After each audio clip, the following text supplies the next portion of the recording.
Bonjour et bienvenue dans le labo du coureur. Aujourd'hui, nous allons parler de comment structurer vos 4 premières semaines de reprise ou de démarrage en course à pied, après une pause ou après 40 ans. Avant de commencer, il est important de comprendre pourquoi ces 4 semaines sont essentielles.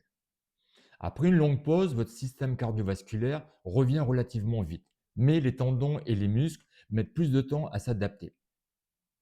C'est là que naissent la majorité des blessures.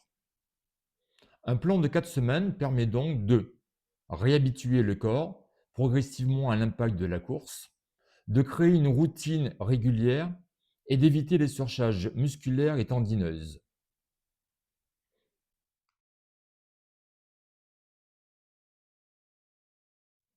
On passe au principe numéro 1, la progressivité.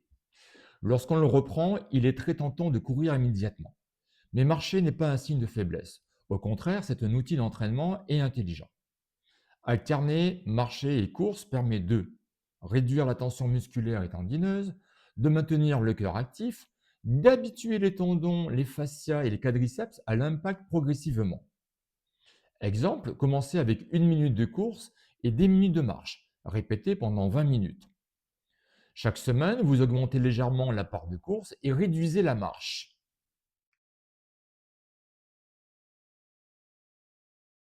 Maintenant, on passe au principe numéro 2, la régularité. Faire une seule sortie longue par semaine peut sembler efficace, mais cela surcharge le corps d'un coup, surtout si vous n'avez pas couru depuis très longtemps. Je préfère 3 sorties plus courtes, régulières, qui permettent au corps de créer un rythme, d'améliorer l'endurance progressivement, d'améliorer le geste technique et surtout de limiter les blessures. Voici un exemple. 3 sorties de 20 minutes dans la semaine valent mieux qu'une sortie de 60 minutes le dimanche. C'est la régularité qui prépare le corps à encaisser l'effort sur le long terme.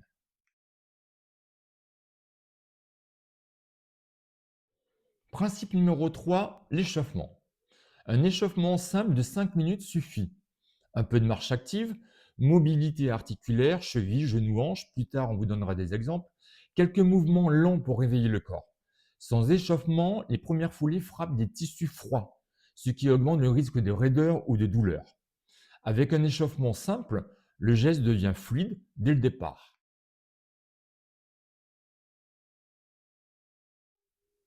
Chapitre 4, les erreurs fréquentes. Chez les débutants, partir trop vite, vouloir courir beaucoup de kilomètres dès le départ, zapper l'échauffement. Chez ceux qui ont déjà couru, c'est reprendre comme s'ils n'avaient jamais arrêté, hein.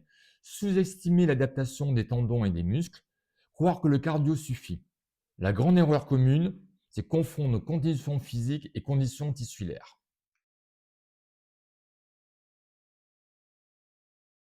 Chapitre 5, la récupération. Après la séance, n'hésitez pas à marcher lentement 5 minutes, à vous hydrater. Faites des étirements légers, sans douleur. La récupération active facilite la transition entre l'effort et le repos. C'est ce qui conditionne la qualité de la prochaine sortie.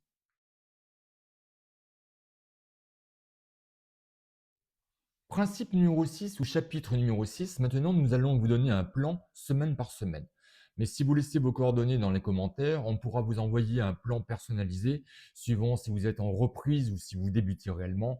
Et on pourra vous faire ça sur 8 à 12 semaines pour vous permettre à la fin de cette préparation de pouvoir courir 30 minutes en continu. Donc, version débutant, retour de course à pied. Première semaine, on vous propose 3 sorties de 20 minutes, 1 minute de course, 2 minutes de marche. Semaine numéro 2, on vous propose 3 sorties de 25 minutes. Donc, on a sur chaque séance augmenté de 5 minutes. Et vous restez toujours sur 2 minutes de course, 2 minutes de marche. Pour la semaine numéro 3, on va passer à 3 sorties de 30 minutes, 3 minutes de course, 2 minutes de marche. Là, déjà, vous courez plus que vous marchez. Et pour la quatrième semaine, on vous propose 3 sorties de 30 à 35 minutes, grand max, et vous faites 5 minutes de course et 2 minutes de marche.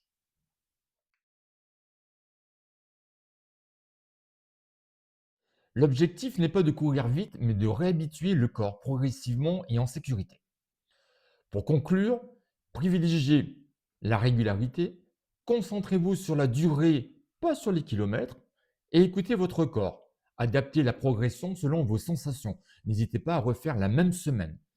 Et gardez le plaisir avant tout. Si vous respectez ce plan, Après 4 semaines ou 8 semaines, vous aurez créé une routine solide et votre corps sera prêt pour progresser. Bon, maintenant, dites-moi, en commentaire quelle semaine vous allez commencer et surtout, bah, n'hésitez pas à vous abonner et à liker pour pouvoir suivre les prochains épisodes. Le prochain sera, très certainement sur le choix de la chaussure, pour le débutant et pour la personne qui reprend. Ça, c'est un épisode hyper important parce que beaucoup d'erreurs aussi sont commises là-dessus avec des chaussures beaucoup trop techniques par rapport à votre foulée. Voilà. Un grand merci de nous avoir suivis. À très bientôt sur le Labo du coureur. Allez, bonne soirée à vous.